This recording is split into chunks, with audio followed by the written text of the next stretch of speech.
I'm Cameron, 35, and if you ever thought the toilet paper biz was for the soft-hearted, think again. My brother, Alex, and I inherited this empire of necessity from our folks. They left us with more than just machines and inventory, they left us a legacy we're hellbent on growing. I run our flagship operation in one of the country's bustling metropolises, while Alex handles another branch a few cities over. We're a duo, alright, but miles and responsibilities keep us apart most times. Yet, when Alex swings by, it's not just figures and forecasts we dive into, we take a moment to remember where it all started, with our folks watching over us, hopefully tossing us a nod of approval from wherever they are. The branch was humming along just fine with me at the helm and my deputy, John, by my side. John's one of those rare gems who doesn't just get the job done, he gets me. Cameron, this idea's gonna launch us to the moon, he'd say with that grin, and I'd fire back. Let's not plan the parade just yet. We were in sync, pushing limits and breaking records. Then Mark strolled into our world, fresh-faced and sharp as a tack, our new sales director. The man had a way with words that could convince you the sky was green and not blue. It wasn't long before his professional courting turned personal, and he laid it on me straight, no chaser. Cameron, you and I, we're not just making waves here. We're starting tsunamis. How about we make this a permanent partnership? He said, his gaze steady, a challenge in his eyes. I laughed, thinking he was joking. Marry you? You sure know how to spring a surprise, Mark. What's next, running for president? Hey, I'm serious, he countered, that ever-confident smirk playing on his lips. We're dynamite together. Let's not waste what we've got. It was unconventional, to say the least, but then again, so was I. Alright, Mark, you've got yourself a deal, I said, shaking his hand, as if we were closing another business deal. That handshake sealed more than just our personal future, it felt like a new chapter for the business too. We moved into a sprawling house, the kind you see in magazines and think, no one actually lives like that. But we did, surrounded by luxury, our days filled with both love and the relentless pursuit of success. Life was good, better than I'd ever imagined. A year into our whirlwind of a life, the unexpected news dropped, I was pregnant. Over the moon, I was, bursting with a kind of joy you read about but never truly understand until it hits you. Mark, ever the strategist, laid out a new plan. Cam, listen, this kid deserves all of you. How about you take a step back from the hustle? Just for a bit. His words hit me sideways. Step back? And do what, Mark? Sit around talking to my belly? He chuckled, that smooth operator. Not just that. You'll prep for the MVP's arrival. It's temporary. I'll keep you in the loop on everything, promise. Something about the way he said it, with that calm certainty, made me cave. Alright, but you better not turn my branch into a circus, I said, half joking, half serious.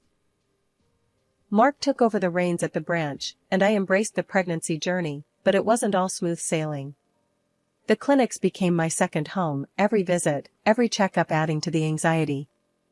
6 months down the line, moving around got tougher. My body wasn't mine anymore, and even driving felt like a marathon effort. Guess it's just you and me, little one, I'd say, patting my belly, settling into this new, slower pace of life. But Mark, his hours got crazier. Nights at the office turned into routine, his voice over the phone always laced with exhaustion. Babe, it's slammed here. Might have to pull another all-nighter. Worry not at me, but Mark had this way of smoothing over any concern. Don't you stress, Cam. It's all for us, for our future. Just focus on you and the baby. I wanted to believe him, really did. But each "don't wait" up chipped away at something, leaving me tossing and turning, wondering if this was how it was supposed to be. One evening, as I sat alone, the house too big, too quiet, I dialed him up, needing to hear that reassurance. Mark, this ain't easy, you know. Feels like I'm doing this solo. He was quick to soothe. Cam, I'm doing what's gotta be done. Trust me, it'll all be worth it. You, me, and our little one, will have the world at our feet. I hung up, comforted yet unsettled. Mark's words were the balm to my worries, but deep down, a storm was brewing, one that whispered of change and challenged the promises of a shared future.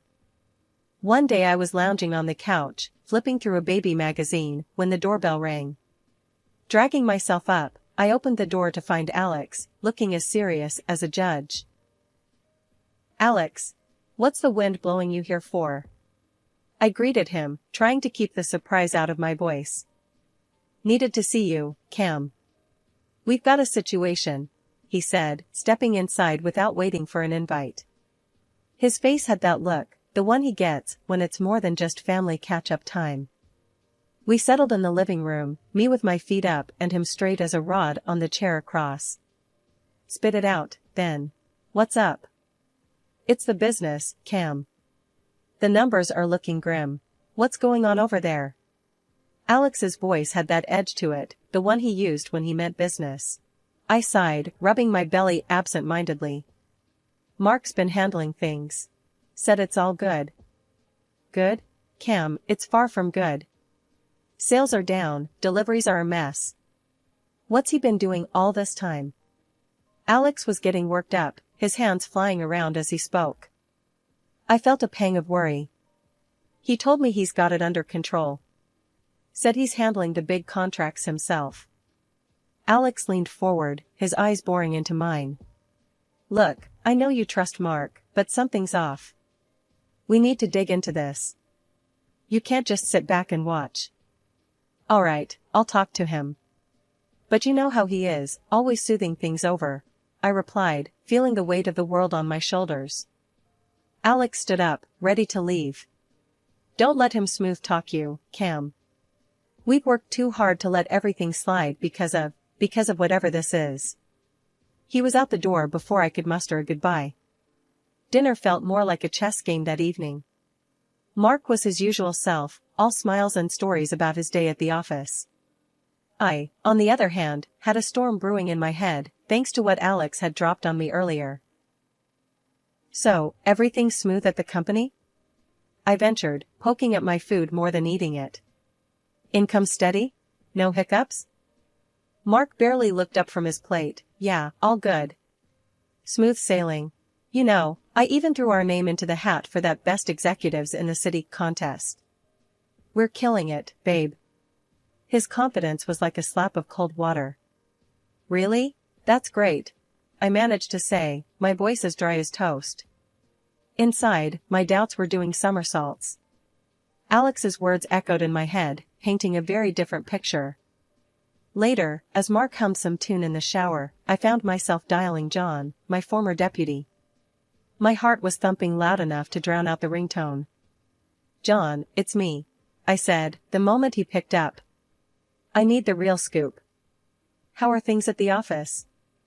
There was a pause long enough for me to regret calling. Then John's voice, hesitant. "Cameron, you really should see for yourself." "It's not. It's complicated." "Complicated how?" I pressed, feeling frustration bubble up. But John was a vault, only cracking enough to suggest I come in.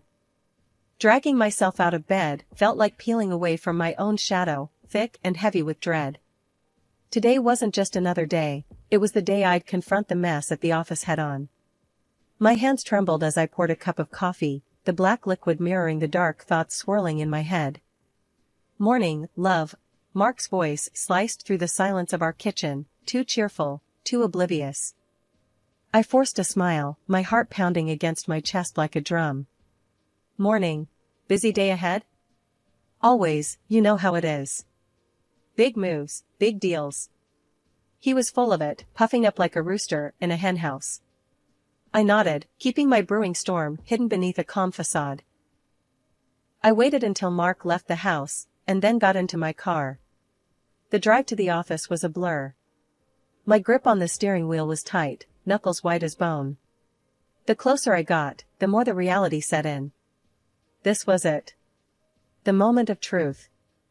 John was waiting for me, his face a map of worry lines. "Cameron," he greeted, his voice a low whisper, as if the walls themselves were eavesdropping. "John, let's not beat around the bush. I want everything, every misplaced penny, every shady deal. It's time to clean house, I said, steeling myself against the tide that was about to break. He nodded, leading me into my office. The room felt foreign, like stepping into a stranger's life.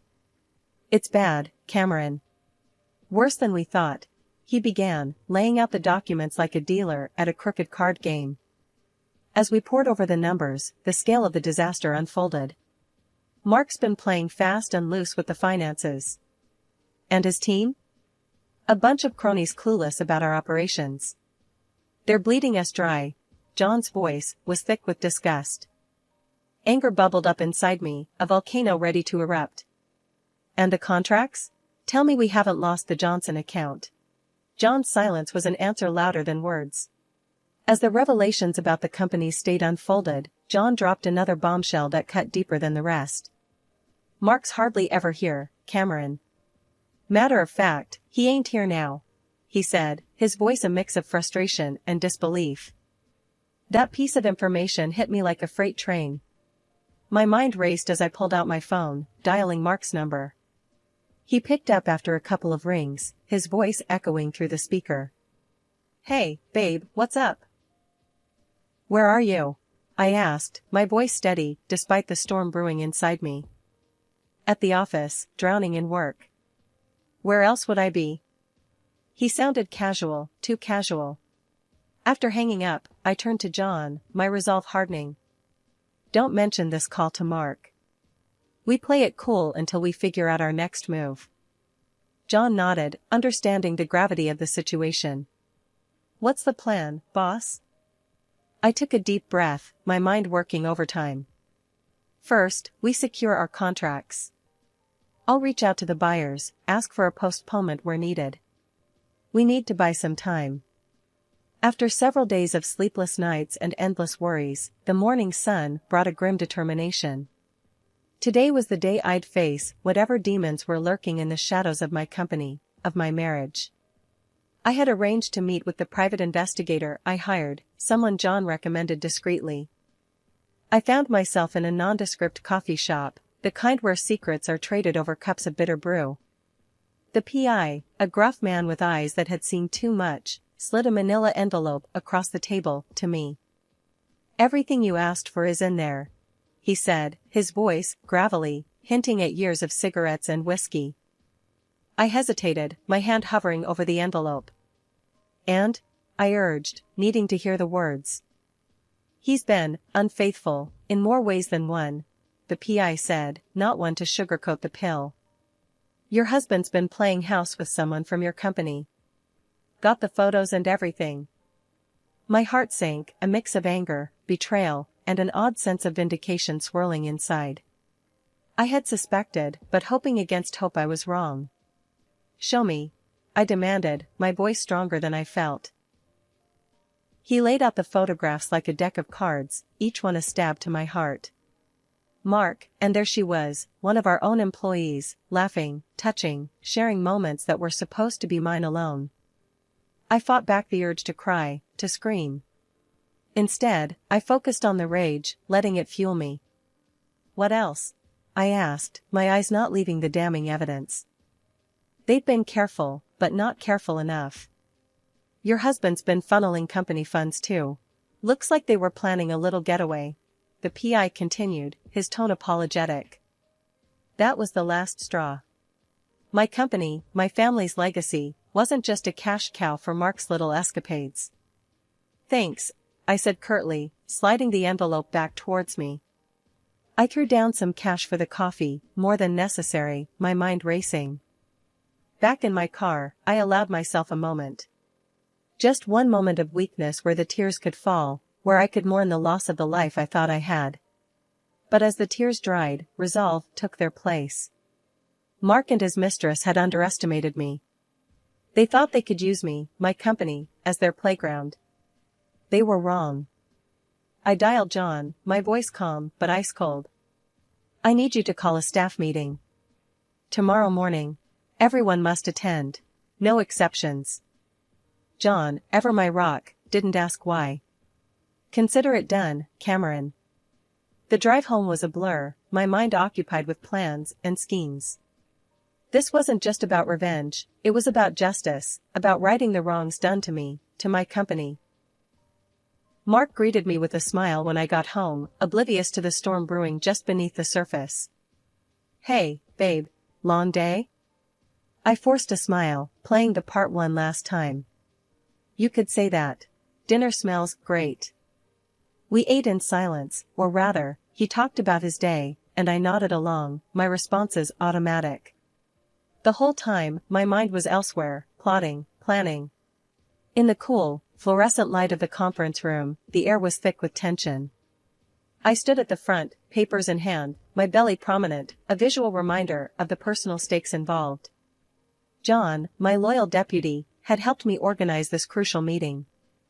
The room was filled to the brim with staff, and there, amidst them, sat Mark and his mistress, their faces masks of feigned innocence. "Let's get straight to the point," I began, my voice steady, despite the storm raging inside. Under Mark's leadership, this branch has faced unprecedented losses. Contracts with key partners have been breached, directly impacting our bottom line. I clicked the remote, and the graphs on the screen painted a damning picture, 7 months of steady decline. I looked directly at Mark, who squirmed under my gaze. As a result, drastic measures are necessary. Effective immediately, I am terminating the employment of those who've contributed to this downfall. The room fell silent, the gravity of my words sinking in. I continued, "Mark, you're fired, for gross mismanagement and breach of trust." Then, turning slightly, I addressed his mistress. "And you, for consistent absenteeism and complicity in this debacle. And also for the affair with my husband." Whispers filled the room as the mistress, her face a portrait of shock and shame, gathered her things and fled, her secret laid bare for all to see. Mark stood, his face an alarming shade of red. "Cameron, you can't do this. Think about what you're doing." I met his plea with a cold stare. "I have thought about it, Mark. At great length.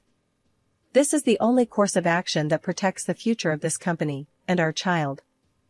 As the meeting adjourned, staff members approached me, their expressions a mix of relief and gratitude. "We're behind you, Cameron. It's good to have you back," they said, their support a balm to my frayed nerves.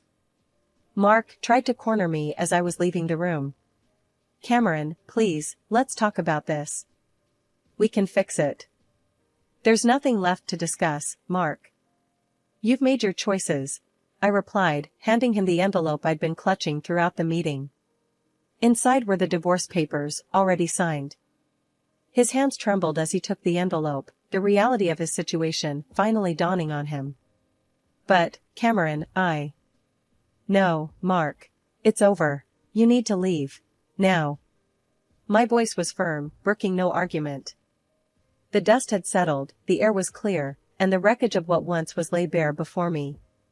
The company, my sanctuary, had been through a storm, but now it was time to rebuild, to restore what was lost. The morning after the revelation, I walked into the office with a different stride, one of determination and resolve. John was already there, paperwork spread out like a battle map. He looked up as I entered, a knowing nod passing between us. "Morning, Cameron. Ready to start fresh?" John's voice held a mix of encouragement and the weight of the tasks ahead. I set my bag down, rolling up my sleeves. "Let's get to it. We've got a mountain to climb." The first order of business was damage control. We reached out to our clients, the ones who were on the brink of walking away. I took the lead, my tone earnest, apologetic yet hopeful. "Listen, I know we've dropped the ball. But I'm back in the saddle, and I'm here to make things right," I said over the phone to one of our largest clients, Mr. Thompson, not related, just a coincidence. He was hesitant, understandably so.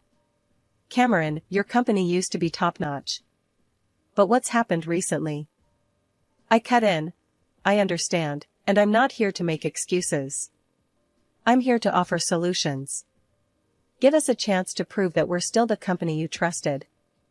After what felt like an eternity, he sighed. "All right, Cameron.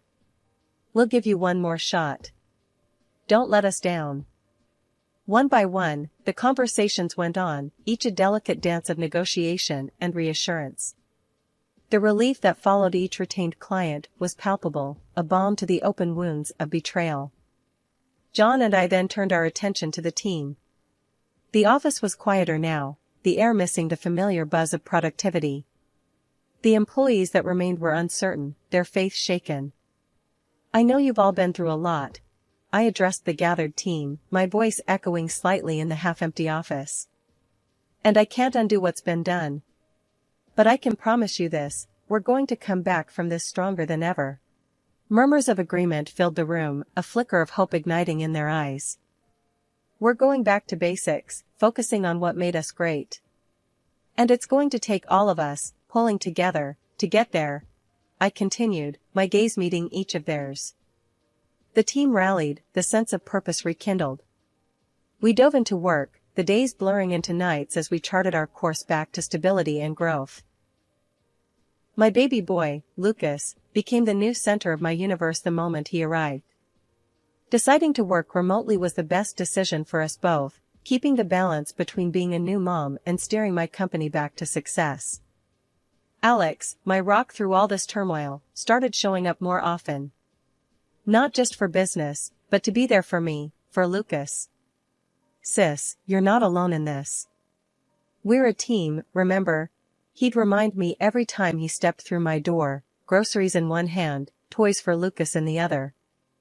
The divorce from Mark was a clean cut, much needed.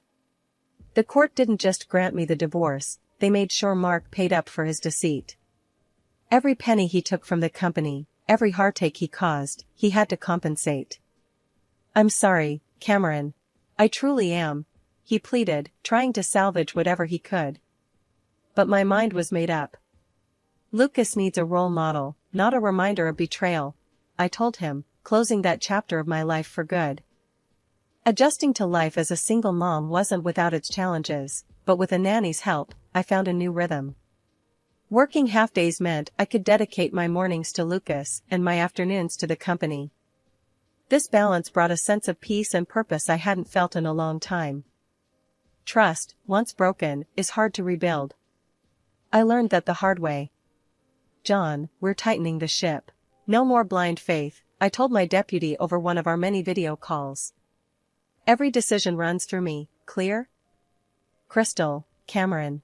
You've got this," John assured me, his loyalty never wavering. The company wasn't just surviving, it was thriving, growing in ways I hadn't imagined possible in the wake of such betrayal. As the seasons changed, so did the chapter of my life. Sitting in the office that once felt like a battleground, it was now a place of peace, growth, and new beginnings. The latest gossip around the water cooler wasn't about market shares or business deals, but rather the poetic justice life had served my ex-husband's mistress. Abandoned and divorced, her tale was a stark reminder of karma's long memory. The phone buzzed occasionally, Mark's name flashing on the screen, each call more desperate than the last, seeking forgiveness or perhaps a way back into the life he'd betrayed.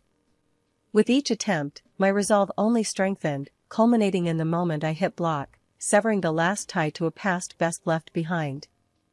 Lucas, with his boundless energy and laughter, filled the apartment with a light so bright it overshadowed any remnants of darkness from those tumultuous times. Each day with him was a gift, a new adventure, a chance to shape a future defined by love, integrity, and the lessons learned from the hardships we'd faced.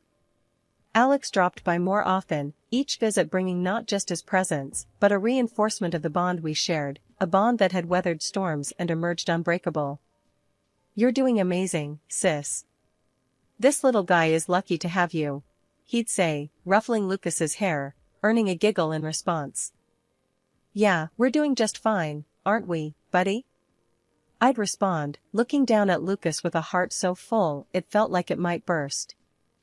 The business was not just surviving, it was thriving. With Alex and John at my side, we navigated the challenges with a newfound determination, turning obstacles into opportunities for growth. As I watched my son sleep, the quiet of the night enveloping us, I whispered a promise into the darkness, a vow to always move forward, to face each day with courage, and to never lose sight of the joy and love that now filled my life.